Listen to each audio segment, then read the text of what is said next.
Raidījumu piedāvā American Express Gold un Stolar. Atbalsta San Pellegrino.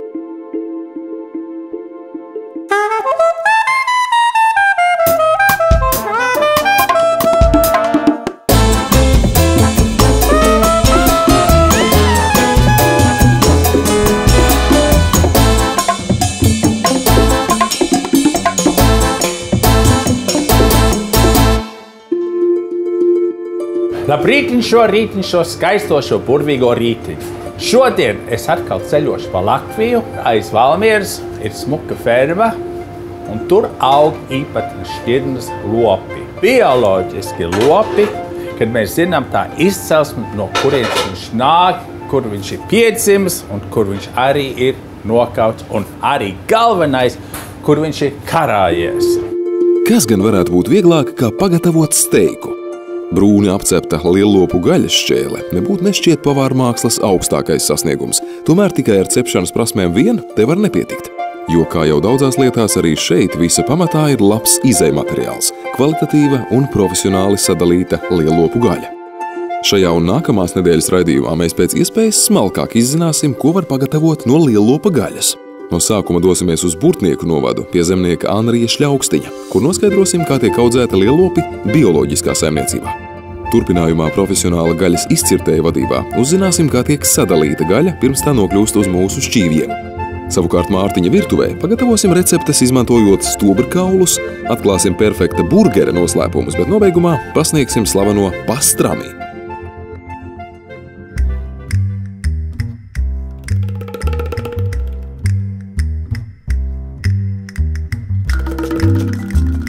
Pirmos lopus Anrijs ar kooperatīvu biedriem iegādājās salīdzinoši nesen. 2006. gadā no Zviedrijas uz Latviju atceļoja 34, toreiz Latvijā vēl eksotiskās Skotu Highland šķirnes teles. Tagad Anrija ganāmpulkā ir vairāk nekā 400 galvu. To vidū ir gan spalvainie Highlanderi, gan arī Hereforda un Sīmentāla šķirnes lopi, kā arī 160 Eiropas stalprieži. Jūs izvēlējāt to Highlanderu? Highlanderu? Jā, mēs arī domājām, domājām par daudzām citām šķirnēm, bet, teiksim, Highlanderu bijām saimniecībā, kurā ir Highlanderi, bijām tajā brīdī, kad ārā bija -32 grādi, un mēs redzējām, ka lops ir pašpietiekams, ja? Un tad mēs savu biznesu mēs sākumā saucam par sliņķu biznesu, jo principā jau kas ir? Ziemā reiz pa 2 dienām ir jāieved barība. Ūdenim jābūt visu laiku, un vasarā principā var aizmirst par viņiem, jo kā sākās ganību sezona, ir tikai tagad, kad ir, teiksim, aprīlis, maijs, kamēr bērni piedzimst. Saimnieki tad jā. Mēs nebijām pirmie, bet mēs pie tiem, kuriem bijām, sapratām to, ka šim lopam, teiksim, jāsaka, to jāspļauj pār plecu, ja? Bet viņi piedzemdē paši. Jā. Mēs nepalīdzam neko, ja? Teiksim, šiem citiem gaļiniekiem ir dzirdēts, kad jāiet palīgā dzemdībās, jāuzvaktē, ja? Mums, teiksim, šodien mums nav, teiksim, pat zootehniķi, ja? Jā. Tas ir, teiksim, es darbojos, teiksim, tajā lielā graudkopības biznesā, un šitais mums ir kā hobijs, ja? Mums tagad labi, mēs nomenedžējam sētas, būvējās, barojās lopi, tā, ja? Bet, teiksim, tāda, kad mums būtu tīri, teiksim, to zootehniku, nekādu, kā es smējos, sliņķu biznesu. Vai Highlanders oriģināli nenāk no Skotijas? Jā, Skotu kalnu govs, jā. Bet no tā sākām mēs meklēt tā. Jā, viņi Skotu kalnu govs. Teiksim, kad es biju Jaunzēlandē, jā, viņi sākās, kad ir virs 2000 metriem, jā. Tur, kur, teiksim, jau sāk augšu vaka zāli ķērpļi, ja tur dzīvo Highlanderi. Viņi jau te pie mums dzīvo paradīzē, jo viņi āboliņš un zāle. Viņam, principā, tā vilni tā, ka ziemā viņš ārā guļ, un ja ir uznācis sniegs, jā, viņi tā arī guļ, mugura ir apsnigusi, jā. Un tu redz, ka viņš pieceļās augšā pa ziemas staigā, jā, uz muguras sniegs nenokūst, jā. Tā kā es saku, termoizolācija viņam ir perfekta, jā. Viņam iekšā nekāds siltums ārā neizdalās, jā. Tad, teiksim, tāda atšķirība. Redz, ka ir gaļas šķirnes, jā. Tā tad ir jau uz tīri uz Simentāļu pusi, uz Hereforda pusi, jā. Un tad redz, ka mazies spalvainie, jā, tie te, teiksim, tiem, kam ir acis ciet, tie visi tīšķirnes Highlanderi. Redz, ka tāds vienam acis vaļā, tas jau ir no kaut kāda krustojuma, tam ir kaut kāds limuzīniņš klāt, jā. Tas ir dabā, viņam tā tīšķirnē ir tas acis, viņam ir ciet, viņam spalvas aug uz acīm. Tas ir no tiem kalniem, Skotu vai kā, Jo. Viņi redz, kur viņi iet. Jā, perfekti viņš redz. Jā, bet spalvācīm. Jā. Nu, tā es ejos, jo redz tam, kam ir redz, ka viņš arī spalvains, jā, bet viņam acis ir vaļā. Tātad tam ir kaut kas piejaukts klāt. Par šiem lieliem buļļiem, jā, tikpat liels, kā te ir viņiem plauksa ar zāli, jā. Tātad tikpat liels ir mežs aizmugurē, jā. Tātad tur ir tāds lielāks mežs, tur ir izcirtums, jā. Un kā es saku, redz, ka viņiem augšā stāv tur varotavās ir sienas. Skāpsienas, jā, bet šobrīd daba mostās, jā, un viņi kaut kad jau viņi bijuši ieēduši, jā, teiksim, bet viņiem šodien interesē, redz, kaut kur jau doties uz mežu, pa izcirtumiem, jā, tad ēst jaunos dzinumus, kas nāk no zemes, kokiem sāk pumpuri nākt, jā. Tas pats, kas mums cilvēkiem. Mēs tikai gribam iet uz labiem restorāniem, labi paēst. Ne to mums. Ko dod, jā. To dod, jā. Un arī reizi mežā es tā arī redzu, ka, teiksim, viņiem ir arī tomēr aptieka, jā. Jo dzīvojot mežā, viņi atrod, jā, šie izcirtumi, viss tur ir tomēr. Tā kā dabā, jā. Viņš jau pats zina, ko viņām vajag, jā. Tā kā mēs kādreiz skatāmies, paliek kaut kādas nātras kaut kur mums tur. Ir brīdis, ka viņš noēd, tad viņam ir dzelzi vajadzējis, jā. Ir, teiksim, vībotnes, jā, tās vispār ir grūti atrast, jo vībotne tīra organismi, tās viņi noēd uzreiz ātri, jā. Vai, teiksim, nu mums te nav, bet ir kolēģi teikuši, ka kam latvāņi ir, jā, tikko tāda pavasarī nāk latvāns spēcīgi ārā, viņš noēd visus, jā. Jo tas ir atbild Latvijas latvāņu problēma. Jā. Bet tur vajag lopu virsū, jo viņš noēd viņu tajā startā. Nu, principā, vai mēs Highlander tīro dabūtu, jā, līdz gaļai? 3 gadi. 3 gadi. Principā ir 3 gadi, un tad jau viņš sver pār pa 700, jā. Jo man, teiksim, Highlanderi, kas ir tīrie, nāk, teiksim, gaļā 350-400 kilogramu, jā. Pabrauksim te tālāk, redzēsim arī reku ir. Bet viņi no mums laidīsies prom. Man nav, šie lopi nav pie rokas radināti, jā. Turisma apskatēji, redzi, mēs braucam, un viņi iet prom uz mežu. Viņi nav, nu, teiksim, viņi ir sturu kā sauvaļas. Man ir, principā, tiešķirni ir Highlanders. Un ir tiešķirnis buļņi, simentāļi un Herefordi. Un es vienkārši tagad jau krustoju, kā es teicu, mammai, teiksim, Highlanders limuzīns. Limuzīns man vairs nav šobrīd, Herefords tā vietā. Mamma, teiksim, Highlanders limuzīns, es uzlaižu virsū simentāli. Iznāk tāds sajaukums. Tagad tiem bērniem es jau laižu virsū Herefordu. Tā kā velku bišķiņu uz gaļu atpakaļ. Jo ļoti labi ir, kad ir, teiksim, pamatā, es nezinu, man izstāstīja labi, ka ir pamatā šis Highlanders, jā, tā tas ir dabas un tāds, un mēģina viņam bišķi pieaudzēt klāt gaļu. Nu, principā tā gaļas krustošana ir tāda interesanta jaukšana. Tu jauc un nekad nezini, kas iznāks. Viņš jau ir jau krustotais lops un lielā. Redzam, tomēr šie dabas skoti ir ziņkārīgāki un drošāki, jā, jo īstie gaļinieki, redz, ir ieņēmuši otrā stāva fronti. Teiksim, ziņkārība viņiem ir.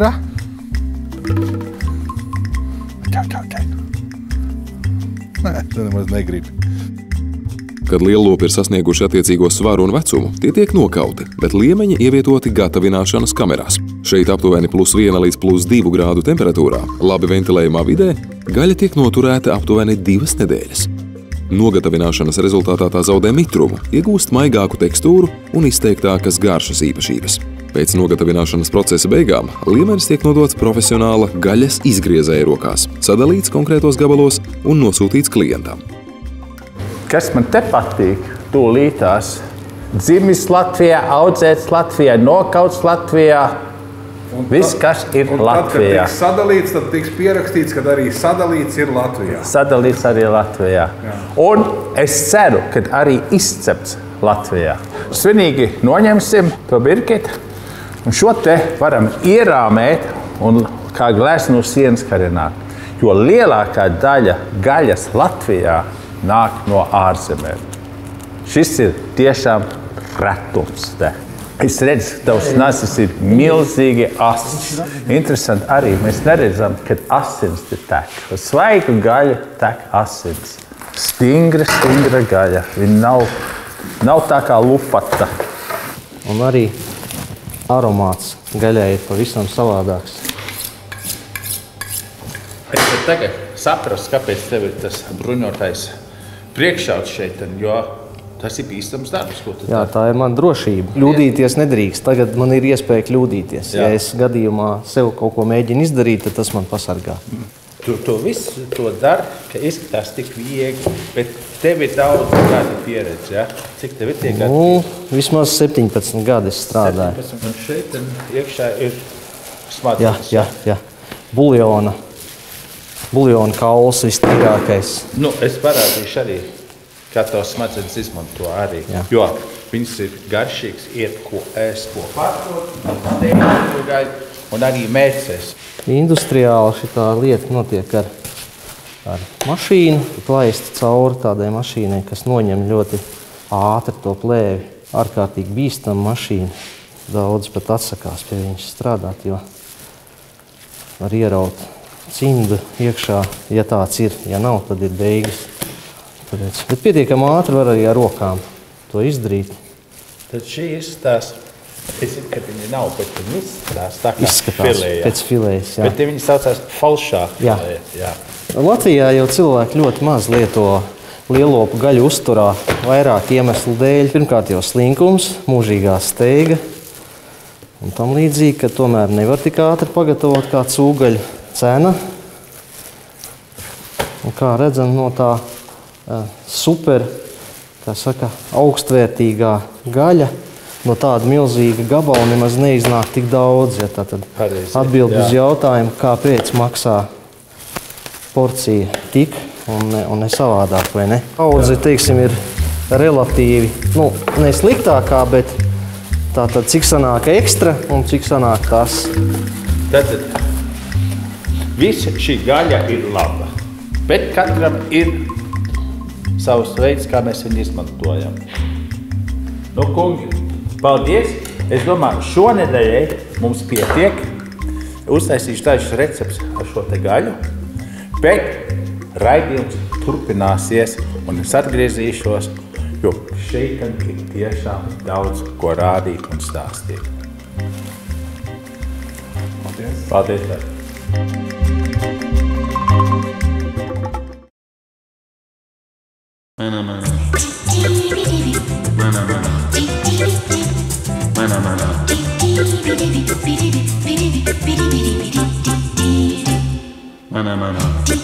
Sadalīt lielopu gaļu, jūs redzēt, tas ir tiešām meistaru darbs.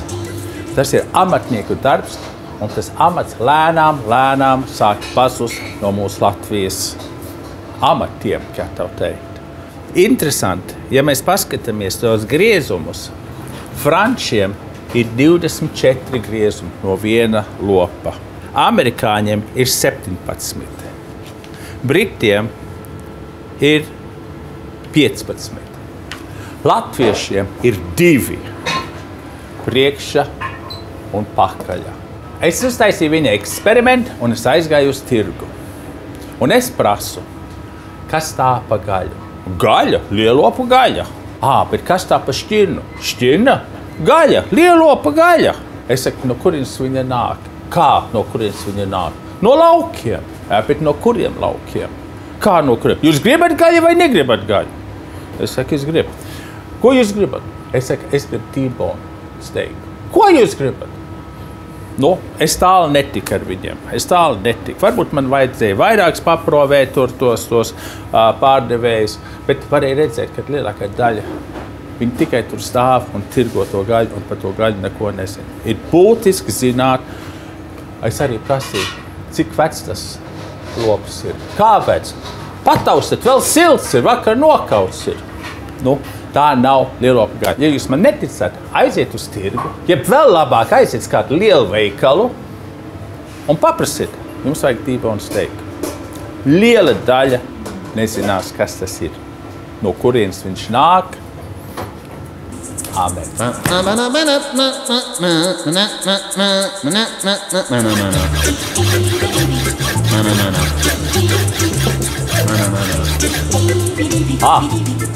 Kā jūs redzat, pirmais, ko mēs no tā lopa izgriezām ārā, bija stobra kauls.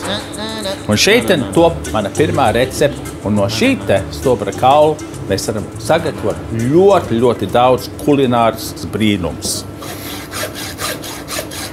Tiekam uz beigām, un voilà, mēs redzam, šeit iekšā ir tas kauls, un te pašā vidū ir tās stobra kaulu, tas smadzenes. Un šis ir varbūt viens no garšīgākām daļām, kas pataisa daudz cits recepts vēl garšīgāks ar šo te smadzeni. Tā, kā mēs apējamies ar šo te smadzeni, to es jums arī tūlīt parādu. Stobra kaulu sazāģē gabalos un uz 24 līdz pat 48 stundām ievieto ledus ūdenī, kam pievienots sals. Sāls ūdens attīra kaulus no asinīm, un pēc noteiktā laika stobra kaula smadzenes būs gaišas un viegli atdalāmas no kaula. Un voilà, kur viegli viņš nāk ārā.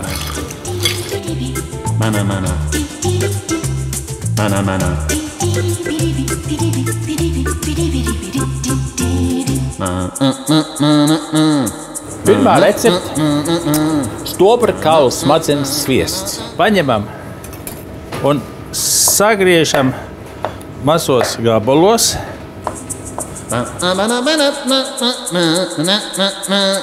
Stobra kaula smadzenes sīki sakapā, piejauc aptuveni tādu pašu daudzumu lauku sviesta, pievieno sāli, svaigi maltus melnos piparus un visu rūpīgi izmīca.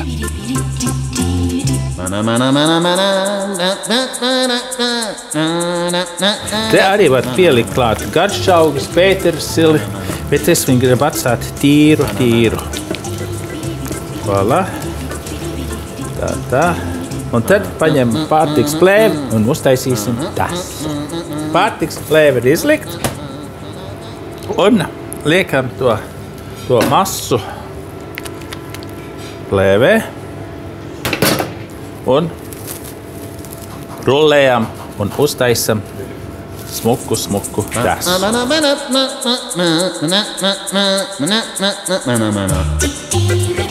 Šo te mēs arī izmantojam tāds, kāds viņš ir, kad mēs taisam bordelēs mērci.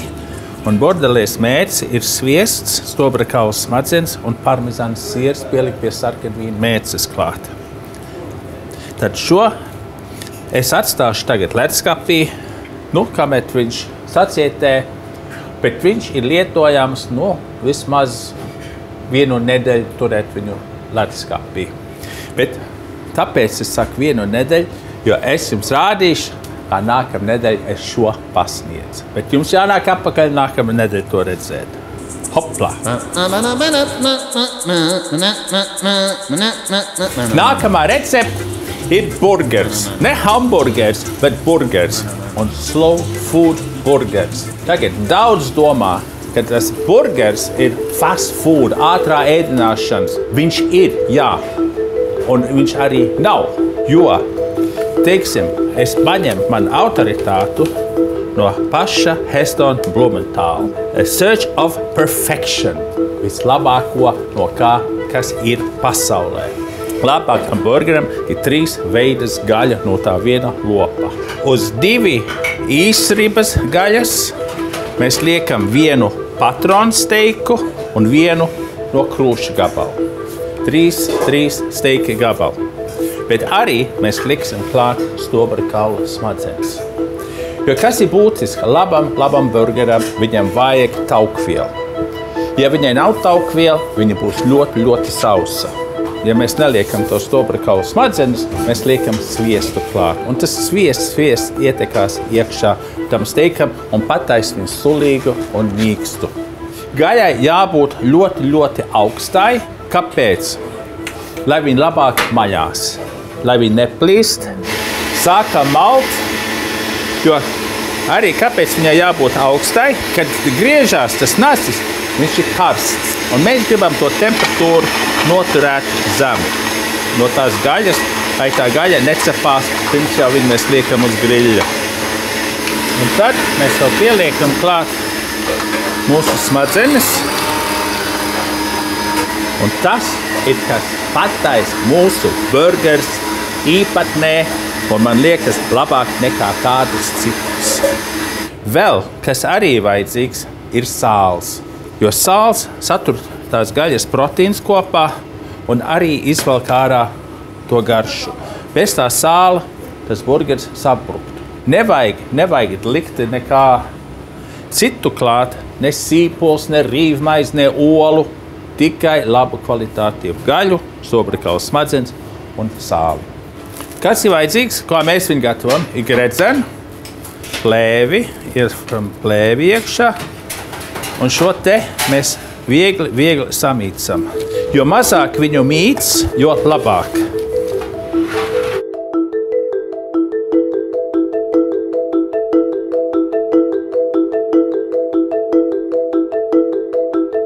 Un voilà, mums ir pirmais burgers gatavs.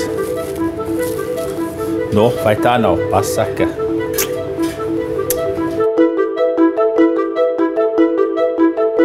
Es esmu 4 jums sagatavojis un pierādīt, ka viņš ir labs. Viņu var pat jēlu ēst tā kā tatara. Jo galvenais, mēs zinām to izcelsmi no tās gaļas. Labam burgeram vajag labu maizi. Un te mēs Vincentā paši cepam maizi. Un kāpēc mēs tādās formās cepam? Ne jau, lai viņš paturās vienā veidā, bet laba mīkla ir viņai jābūt slapja mīklai. Kas ir svarīgi? Ir vajadzīgs karsta grille. Tagad jūs varat cept uz cepešpannas, bet nekādā gadījumā neliekat vāku virsū. Lauri, citādīgi tev iznāks vārīts, sutināta kotlete, ne? Tīrs labs burgers. Kā es jums minēju, svarīgi ir maize. Maizi pārgriež un abas puses noklāja ar salātu lapu, kas to aizsargās no burgera mitruma. Nākamo uz salātu lapas liek tomāta šķēli, burgeri, tam pāri liek svaigus vai karamelizētus sīpolus un nobeidz ar šķēli morbjē siera.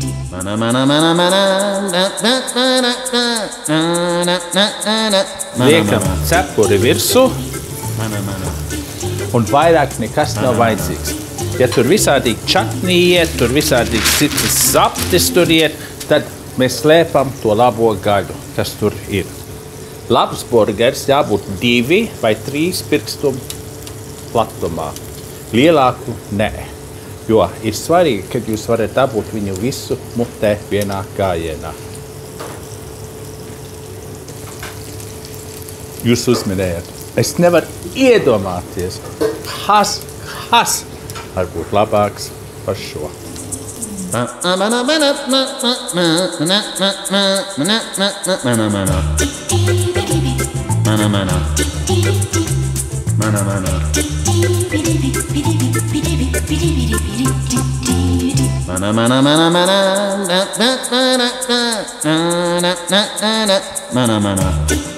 Šī nākamā recepte - stobru kaulu brioši. Mēs viņus vairākās veidās pasniedzam restorānā. Viens ir ar steikiem un viens ir ar karpačio. Bet kas te ir vajadzīgs? Ir 2 olas dzeltenumu un briošu maize. Kāpēc briošu maize? Viņi ir ļoti, ļoti bagāti ar olām un ar sviestu. Brioša maizei noņem garoziņu, sagriež kubiņos un liek blenderī. Nākamās pievieno stobra kaula smadzenes, jūras sāli, svaigi maltus melnos piparus un visus sablenderē. Kad masa ir kļuvusi viendabīga, to ietin pārtikas plēvē, rūpīgi aizsienot galus.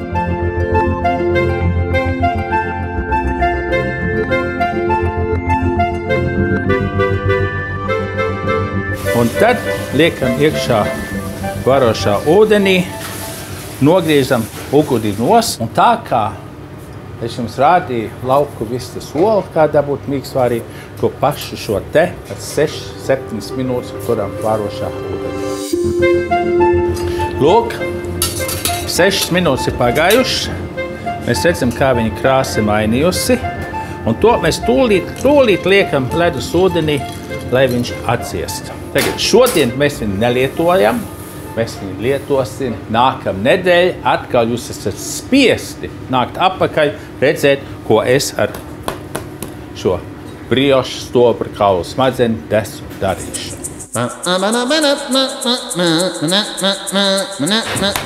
Šī nākamā recepte - pastrāmi. Ņujorkā ļoti, ļoti populārs viņš ir. Un viņš ļoti, ļoti viegli gatavojams. Flank, jeb brisket. Aiziet uz tirgu un paprasiet flanku vai brisket. Viņš nāk no tā zemās vēdera daļas. Te varētu izmantot kādas garšvielas, kas jums pašiem patīk. Bet man te ir sinepsēklas, Te man ir baltie piperi, te man ir melnie piperi, nekautrējieties, te man ir koriandra sēklas saspiestas, te man ir paprika, un šeit man ir kējens pipers. Voilà. Šo mēs samaisam un iesmērējam to gaļu ar čiploku eļļu. Gaļu no abām pusēm izviļā garšvielu maisījumā un rūpīgi ietin folijā, iepriekš to nosmērējot ar ķiploku eļļu.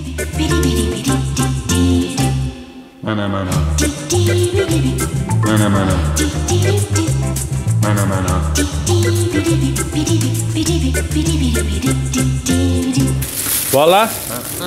Uz paplārs liekam cepšu krāsnī 6 stundas, neuztraucieties, 130 grādus, ļoti zemā temperatūrā. Pēc 6 stundām pastramī ļauj atzist, tad izņem no folijas, atkal iesmērē ar ķiploku eļļu, pārber ar garšvielu maisījumu un novieto zem grila.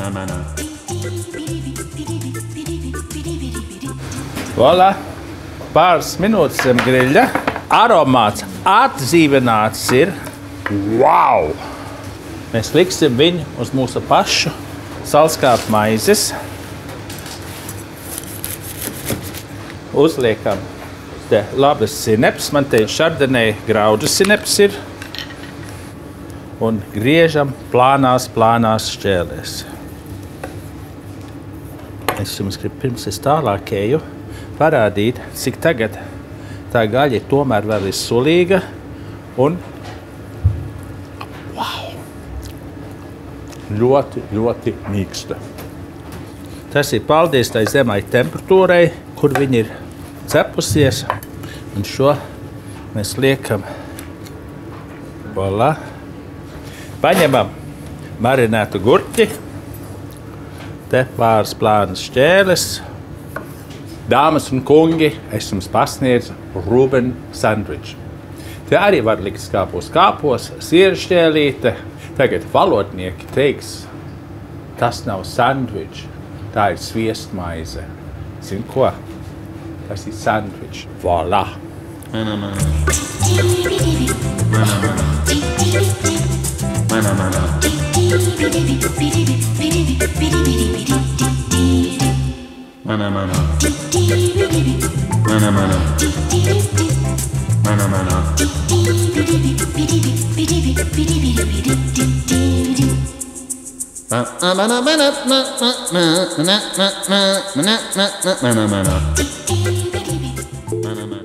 Raidījumu piedāvā American Express Gold un Stolar.